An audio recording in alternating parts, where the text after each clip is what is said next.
Hello students, kinetic theory of gases and radiation के ये part में आज हम सॉल्व करेंगे एक्सरसाइज के क्वेश्चन नंबर 11 से लेकर क्वेश्चन नंबर 17 के न्यूमेरिकल्स। लास्ट यानी पार्ट 1 में हमने सॉल्व किया था क्वेश्चन नंबर 1 को, एमसीक्यू को सॉल्व किया था और क्वेश्चन नंबर 2 को सॉल्व किया था। ओके, तो आज ये न्यूमेरिकल्स को सॉल्व करेंगे। चलो स्टार्ट करते हैं। अब यहाँ पे आपको क्वेश्चन नंबर 11 दिख रहा है, उसको पहले मैं रीड करती हूँ और फिर उसको सॉल्व करके बताती हूँ। Calculate the ratio of mean square speeds of molecules of a gas at 30 के एंड 120 के। तो यहाँ पे क्या कैलकुलेट करना है? Ratio of mean square speed, mean square speed का रेशो कैलकुलेट करना है of molecules of a gas at 30 के एंड 120 के।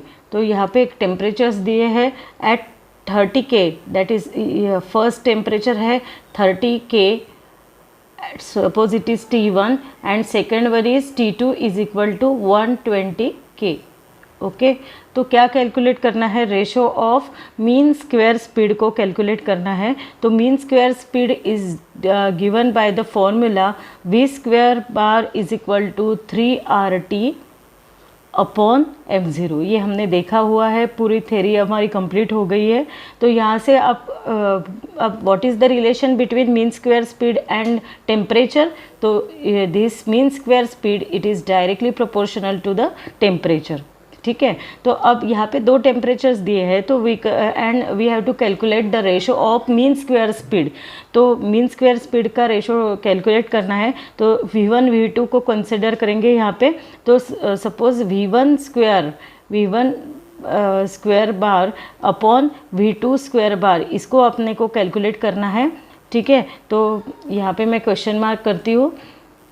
ठीक है, यहाँ पे रेशो कैलकुलेट करेंगे V1 square bar upon V2 square bar, it is equal to T1 upon T2। बहुत सिंपल न्यूमेरिकल है ये, बस वैल्यू सब्सटीट्यूट करना है। T1 is 30, T2 is 120, that is we get 1 upon 4। So the ratio of mean square speed कितना होता है? देखो ऐसे लिखते हैं इसको, V1 square bar is to V2 square bar, it is equal to 1:4। This is our final answer. ठीक है, समझ में आया? बहुत ही ईजी था ये। सिंपली आपको फिर सिर्फ रिलेशन यानी ये फॉर्मूला, आपको जो वी बार स्क्वायर का फॉर्मूला है 3RT अपॉन m0, ये फॉर्मूला सिर्फ रिकॉल करना था और T से रिलेशन उसका लेना है कि डायरेक्टली प्रोपोर्शनल है करके, और इसको ऐसे सॉल्व करना था। ठीक है, बहुत ही इजी प्रॉब्लम था। सेकंड क्वेश्चन की तरफ जाएंगे, क्वेश्चन नंबर 12। यहाँ पे आपको दिखाई दे रहा है क्वेश्चन नंबर 12, मैं रीड करती हूँ पहले उसको। 2 vessels A and B are filled with same gas. A and B 2 vessels है, उसमें सेम ही गैस भरा हुआ है। ठीक है, suppose this is vessel A and this is vessel B, दोनों में सेम गैस फिल किया है। ओके, तो यहाँ पे नेक्स्ट क्या दिया है देखो, same gas where volume temperature and pressure in vessel A is twice the volume temperature and pressure in vessel B। ठीक है, तो वेसल A में जो वॉल्यूम है गैस का, टेम्परेचर और प्रेशर उसका, वो कैसा है? Twice the volume temperature and pressure in vessel B. That is अगर प्रेशर ए का प्रेशर लेते हैं तो सपोज इट इज़ PA, कैसा है वो? इट इज़ ट्वाइस, और वेसल बी का प्रेशर है सपोज PB, तो ट्वाइस PB। वैसे ही टेम्परेचर के लिए भी क्या बोला है? Temperature of A it is twice temperature of B, and again volume of A it is equal to twice volume of B। ठीक है, ऐसे दिया है। अब आगे देखते हैं क्या बोला है। Calculate the ratio of number of molecules of gas in vessel A to that in vessel B। तो वेसल A में कितने मॉलिक्यूल्स है, वेसल B में कितने मॉलिक्यूल है, उनका रेशो निकालना है। रेशो ऑफ मॉलिक्यूल्स, तो ratio of number of molecules, तो number of molecules is denoted by capital N। तो यहाँ पे 1 में यहाँ पे N1 डिनोट करता है, it is the molecule, number of molecules in vessel A, और suppose N2 is the number of molecules in vessel B, तो इसका रेशो हमको निकालना है। ठीक है, तो इसका रेशो निकालना है, तो इसके लिए अब n के लिए निकालना है तो हम आइडियल गैस इक्वेशन को कंसिडर करते हैं। It is given by the formula PV is equal to nRT। Okay, तो n की वैल्यू क्या आती है, n is equal to PV upon RT। ठीक है, अब ये n जो है ये क्या है, नंबर ऑफ मोल्स है ना। तो a के लिए कैसा लिखेंगे, Na is equal to PA into VA upon R is constant, तो R को ऐसे लिखेंगे, R तो सेम ही रहेगा दोनों के लिए, इंटू TA। ठीक है, वैसे NB भी लिखेंगे, number of moles for B gas, B container के लिए लिखेंगे PB और VB upon R is constant, R ही लिखना है, RA RB ऐसा आता ही नहीं क्योंकि दोनों की वैल्यू ये यूनिवर्सल कांस्टेंट है, R ऐसे लिखना है। ठीक है, तो क्या आता है फिर NA अपॉन NB निकालना है पहले, NB इज इक्वल टू क्या आएगा फिर PA VA upon R into TA multiplied by R TB, ये इन्वर्स इसका रेसिप्रोकल हो जाएगा, PB इंटू VB। क्या भाई, R is cancel, so we get PA VA into TB upon TA PB into VB।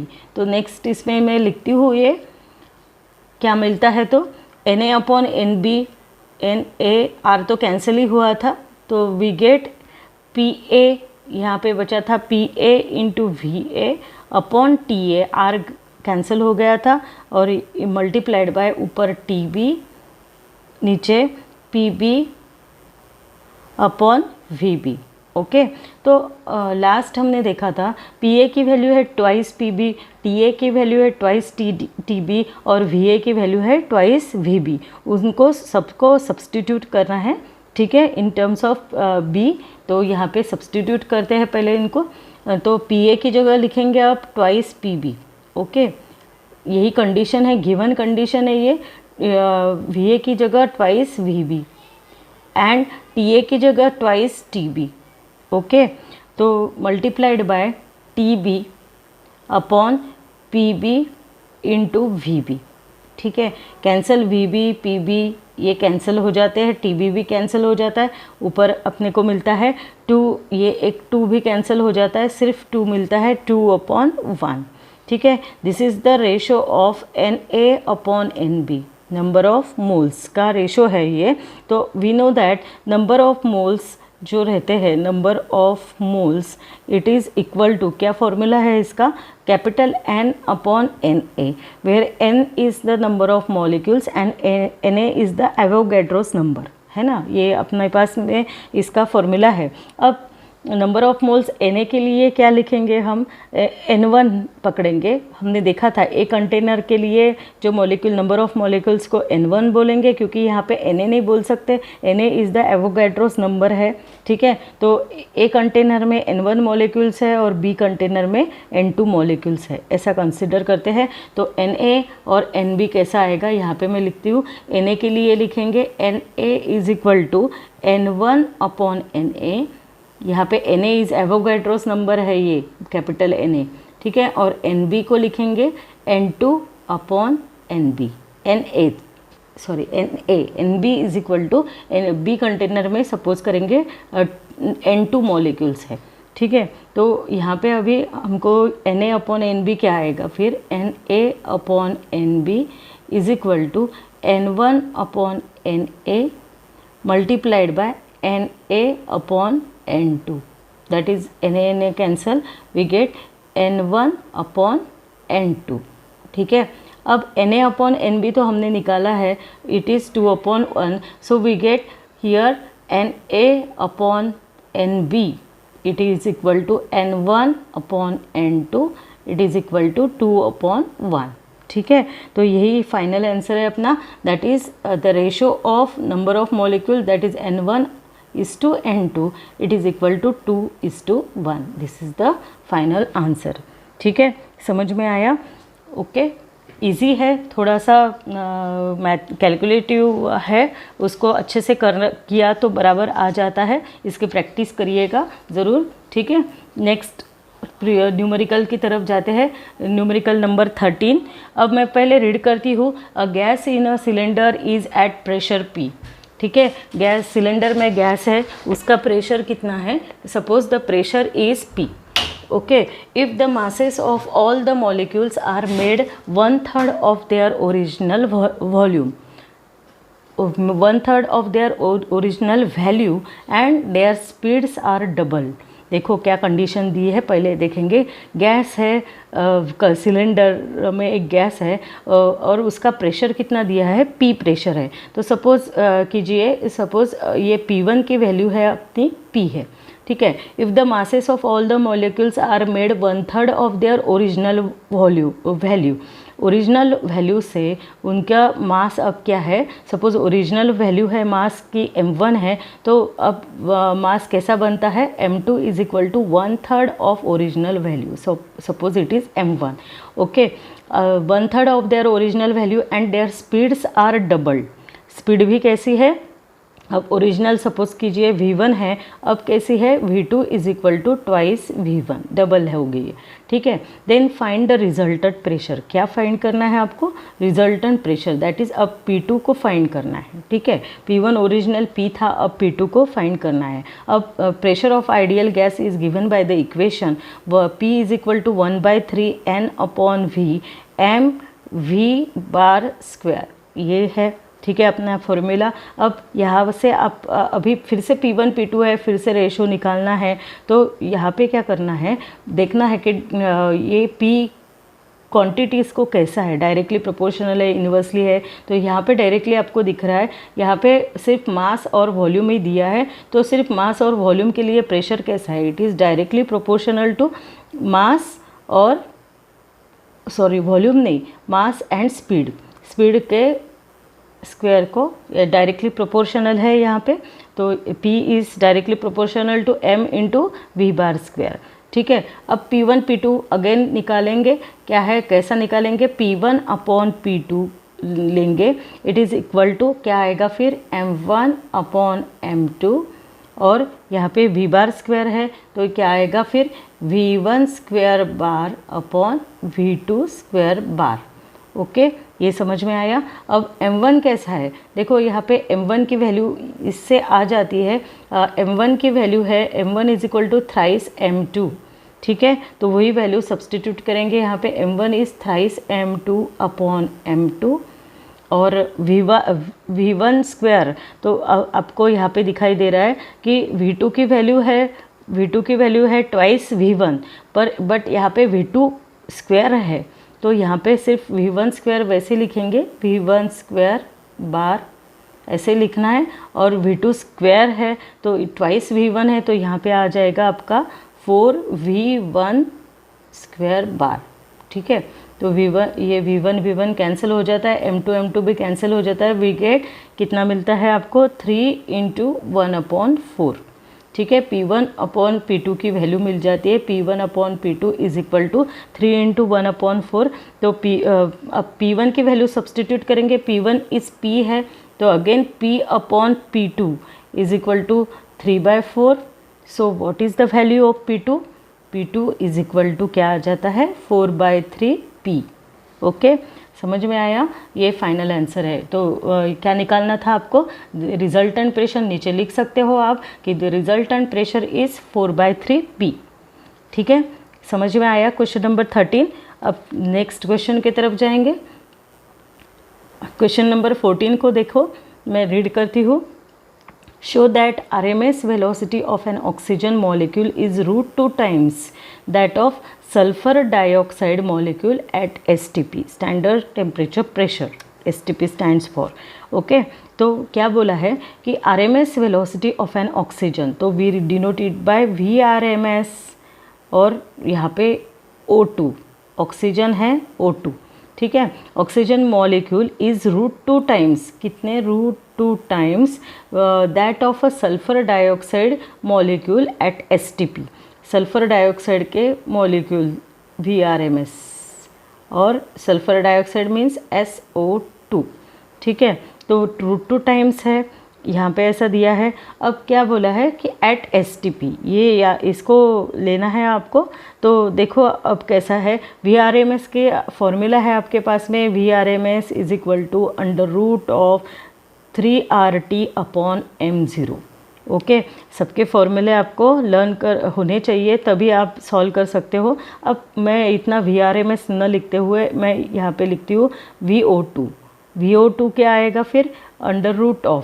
अब m0 जो molecular masses है, तो m0 is the molecular mass. तो पहले ऑक्सीजन के लिए क्या है मॉलिक्यूलर मास, फॉर ऑक्सीजन यहाँ पे मैं लगे तो लिखती हूँ मॉलिक्यूलर मास ऑफ ऑक्सीजन, यहाँ पे O2 लिखती हूँ, इट इज़ 32, ये आपको मालूम है। Molecular mass of SO2 sulphur dioxide, it is 64। ठीक है, इसको यूज़ करना है यहाँ पे। अब ऑक्सीजन के लिए लिख रहे हैं तो क्या आता है 3RT/32।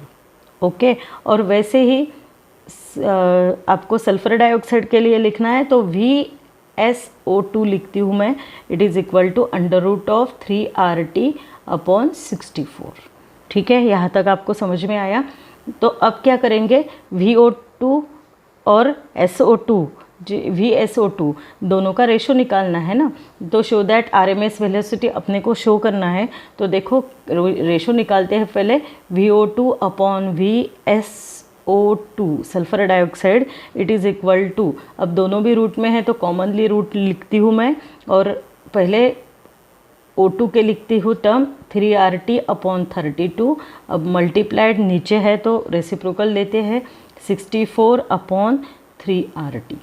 ओके, तो क्या कैंसिल होता है, ये 3RT पूरा कैंसिल हो जाता है, 32 2 64।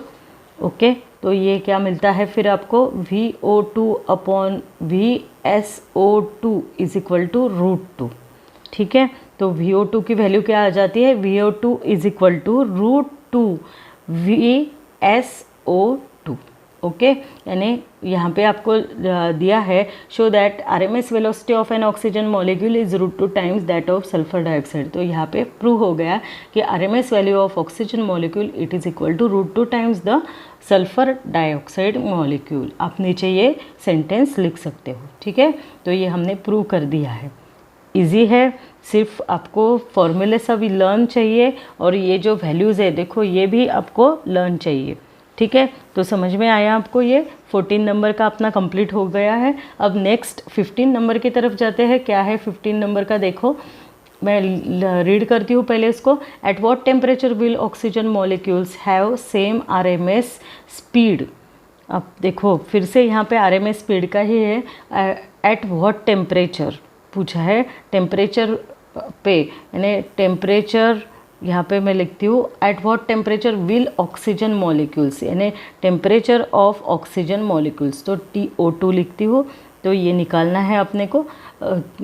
Have same RMS speed as helium molecules at STP। Same RMS speed है, यानी किसका, ऑक्सीजन और हीलियम का। ठीक है, तो यहाँ पे गिवन है ये अपने को कि VRMS of oxygen it is equal to VRMS of helium. Okay, तो ये तो गिवन दिया है। तो at STP standard temperature pressure, तो इसमें जो टेम्परेचर है हीलियम का, यानी किसके, देखो as same as speed have same RMS speed as helium molecules at STP। Helium molecules at STP दिया है, that is temperature of helium molecule क्या आ जाएगा फिर, STP है तो इट इज़ 273 केल्विन। ठीक है, क्या आता है STP पे टेम्परेचर 270, स्टैंडर्ड टेम्परेचर प्रेशर ऐसा है ना, तो TET of helium it is 273 kelvin ऐसा आएगा। ठीक है, अभी हमने देखा है कि यहाँ पे दिया है molecular masses of oxygen and helium are 32 and 4 respectively. अब मॉलिक्यूलर मासेस दिए हैं यहाँ पे गिवन, यहाँ पे लिखती हूँ मैं, molecular mass of oxygen it is equal to 32 और molecular mass of helium it is equal to 4। ठीक है, ये हो गया। अब यहाँ पे अपने को फॉर्मूला यूज़ करना है अगेन VRMS का। अभी हमने यूज़ किया था it is equal to √of 3RT upon m0। ठीक है, ये फॉर्मूला है। तो अब फिर से लिखना है, हीलियम के लिए लिखती हूँ पहले, हीलियम ऐसा लिखती हूँ, it is equal to 3 into R into T है हीलियम का 273 और m0 है हीलियम का 4। ठीक है, मॉलिक्यूलर मासेस दिया है ना, तो हीलियम का लिखा है हमने। वैसे ही अब ऑक्सीजन के लिए लिखते हैं, क्या आता है ऑक्सीजन के लिए 3R वैसे ही इंटू T, ये तो निकालना है, TO2 डिवाइडेड बाय 32। ओके, तो गिवन दिया है हमको VO2 is equal to VHE। अब मैं VRMS न लिखते हुए directly VO2 is equal to VHE ये गिवन दिया है हमको, तो यानी दोनों को इक्वेट करेंगे, दोनों के इक्वेशंस को इक्वेट करेंगे। दूसरे इसमें लिखते हैं, ये जो इक्वेशंस आपको दिखाई दे रहे हैं दोनों को इक्वेट करेंगे। VO2 की वैल्यू आपको मालूम है ये है, और VHE की वैल्यू भी आपको यहाँ पे दिखाई दे रही है, दोनों को इक्वल करेंगे। ठीक है, तो नेक्स्ट इसमें लिखती हूँ मैं, ये क्या आता है फिर, √of क्या था 3R इंटू TO2, मेरे साथ आप भी लिखो यानी आपको अच्छे से समझ में आएगा। 32 is equal to √of same ही है, सिर्फ 273 लिखना है, इसलिए मेरे को लर्न है ये। ठीक है, 4। तो अब क्या क्या कैंसिल हो जाता है, 3R कैंसिल हो जाता है। अगर यहाँ पे आपने स्क्वेयरिंग कर दिया, स्क्वायर रूट निकल जाता है, तो ये पहले मैं ऐसा करती हूँ 3R into TO2 divided by 32। अब कैंसिल करती हूँ इसको, 3R इंटू 273 डिवाइडेड बाय 4। अब करती हूँ कैंसिल 3R। अब यहाँ पे क्या आता है देखो, वी गेट TO2 जो बचा हुआ है उसको सेंड करते हैं दूसरी साइड, 273 मल्टीप्लाइड बाय 32 ऊपर चला जाएगा डिवाइडेड बाय 4। 4 1 ज़ा 4, 4 8 ज़ा 32। वी गेट 8 इंटू 273 यानी 8 3 ज़ा 24, 8 1 2।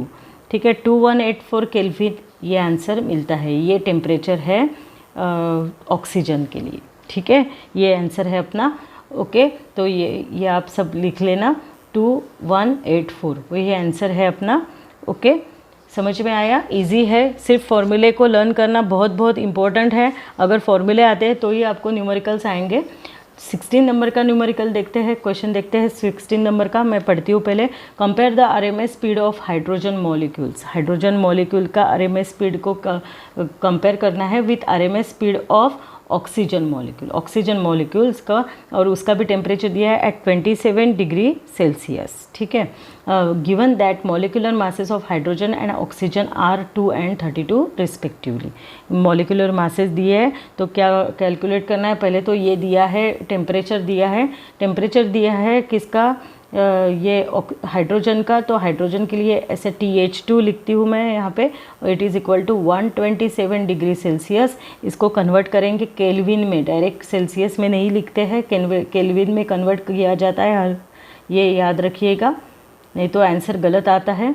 ठीक है, TH2 ये हो गया। और ऑक्सीजन के लिए भी टेम्परेचर दिया है 27 डिग्री सेल्सियस, तो TO2 it is equal to 27 degree Celsius, it is equal to 27 plus 273 it is equal to 300 kelvin. Okay, ये हो गया। अब मॉलिक्यूलर मास ऑफ हाइड्रोजन दिया है MH2 it is equal to 2। ठीक है, मॉलिक्यूलर मास ऑफ हाइड्रोजन। और oxygen, oxygen के लिए कितना दिया है, MO2 it is equal to 32। ये आप लर्न ही कर लो, ये जो मासेस है मॉलिक्यूलर मासेस दिए जाते हैं कभी नहीं दिए जाते हैं, तो आपके पास होना चाहिए। तो क्या निकालना है, compare the RMS speed, compare करना है दोनों को। तो यहाँ पे मैं लिखती हूँ VRMS ऑफ O2 को कंपेयर करना है, यानी रेशो ही निकालना है, सॉरी यहाँ पे H2 आएगा, H2 divided by VRMS of O2, ये अपने को निकालना है यहाँ पे। ठीक है, तो VRMS का अगेन वही फॉर्मूला है, थर्ड अपना न्यूमेरिकल वही फॉर्मूला बेस है, देखो 3RT upon √3RT upon MO। Okay, तो यहाँ पे VRMS कैसा है, अब डायरेक्टली करते हैं, सिर्फ अपने को 2 ही टर्म्स लेनी है T और MO की।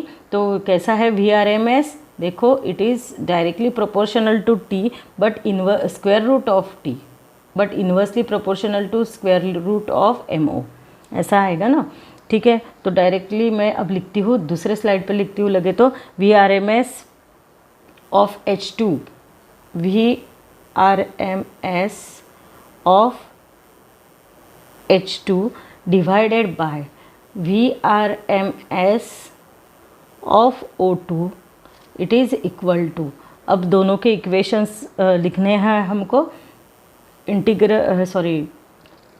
स्क्वायर रूट ऑफ, यहाँ पे आएगा TH2 अपॉन MH2, ठीक है, हाइड्रोजन का, और रेसिप्रोकल यानी MO2 डिवाइडेड बाय TO2, ठीक है, 2 ही टर्म लेनी है, बाकी तो कैंसिल ही हो जाती है, इज इक्वल टू, अब TH2 कितना है, देखो TH2 इज़ 400, TO2 इज़ 300, ठीक है, बाकी वेट कितना है, हाइड्रोजन का 2 और ऑक्सीजन का 32, वेट नहीं सॉरी मॉलिक्यूलर मासेस 2 और 32, ठीक है, यहाँ पे मैं सब्सटीट्यूट करती हूँ, it is equal to 400 upon 2 multiplied by 32 upon 300, ठीक है, समझ में आया यहाँ तक।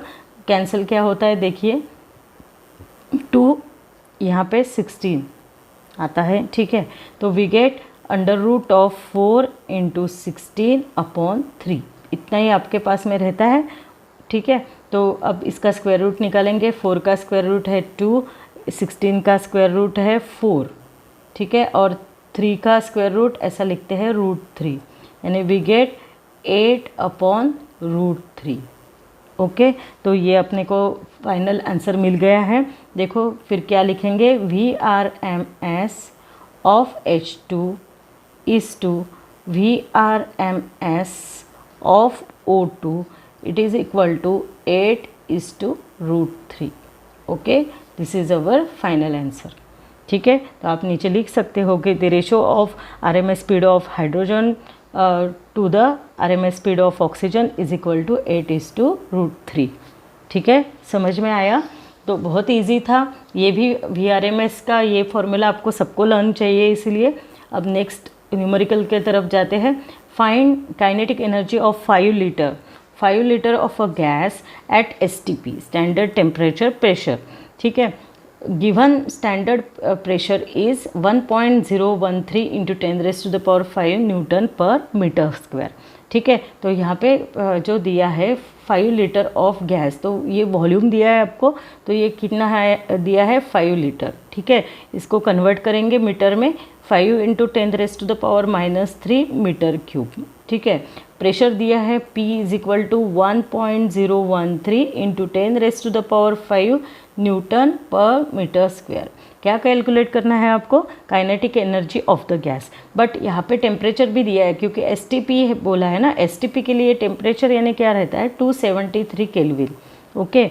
तो अब काइनेटिक एनर्जी ऑफ गैस निकालना है आपको, काइनेटिक एनर्जी, ठीक है। तो काइनेटिक एनर्जी का फॉर्मूला क्या है, kinetic energy is equal to 3/2 P into V, ठीक है। तो बस वैल्यू सब्सटीट्यूट करनी है, बाकी तो कुछ करना ही नहीं है। तो क्या आता है देखो, काइनेटिक एनर्जी के इक्वेशन में, ये इक्वेशन में वैल्यू सब्सटीट्यूट कर लो, kinetic energy is equal to 3/2, P की वैल्यू दी है 1.013 इंटू 10⁵ और V की वैल्यू दी है 5 इंटू 10⁻³ 5 और -3 यानी 10⁻² आता है।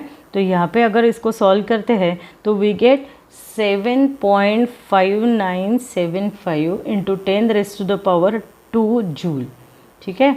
तो ये मेरा आंसर आ रहा है, तो आप चेक करिएगा आंसर जो दिया है, तो थोड़ा सा वेरिएशन आ रहा है, तो मैंने बहुत बार इसको कैलकुलेट करके देखा है, तो मेरा यही आंसर आता है। अगर आपका ये आंसर जो बुक में दिया है वैसे के वैसे आता है तो मुझे कृपया कमेंट में बताइएगा, ठीक है, मेरा ये आंसर आता है, ठीक है, ओके। तो इजी था ये प्रॉब्लम, काइनेटिक एनर्जी का फॉर्मूला सिर्फ आपको लर्न चाहिए, बाकी तो वैल्यूज़ आप कन्वर्ट करना है एसआई यूनिट में। ये आपको याद रखना है कि मैंने यहाँ पे एसआई यूनिट में कन्वर्ट किया तो ये आंसर आया है, but it is necessary to convert all the units in SI units, ठीक सिस्टम, ठीक है। तो इसको याद से कीजिएगा, ओके, ठीक है। फिर ये 17 नंबर का क्वेश्चन अपना कंप्लीट हो गया है। मेरे साथ ये जो मैंने सभी न्यूमेरिकल्स आपको करके बताए हैं वो आपको करने हैं, और फिर अगले जो लेक्चर में मैं जो बचे हुए न्यूमेरिकल्स है, यानी न्यूमेरिकल नंबर 18 से लेकर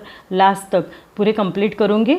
आज के दिन इतना ही करेंगे, तो इसको आप राइट डाउन करिएगा, आपके हिसाब से आप सॉल्व करके देखिएगा बराबर आता कि नहीं। कैलकुलेशंस की जो आदत है आप प्लीज़ उसको अडॉप्ट कर लीजिएगा, क्योंकि कैलकुलेशंस बहुत इम्पोर्टेंट है। उसको अगर नहीं करते हैं तो आपको आदत ही नहीं रहेगी कैलकुलेशंस करने की, तो आपको खुद करना है कैलकुलेशंस, ओके, ठीक है। आज के लिए इतना ही, अगले लेक्चर में फिर से मिलेंगे। 18 नंबर के न्यूमेरिकल से लेकर लास्ट न्यूमेरिकल तक सॉल्व करेंगे, ओके। तब तक के लिए bye, have a good day, thank you.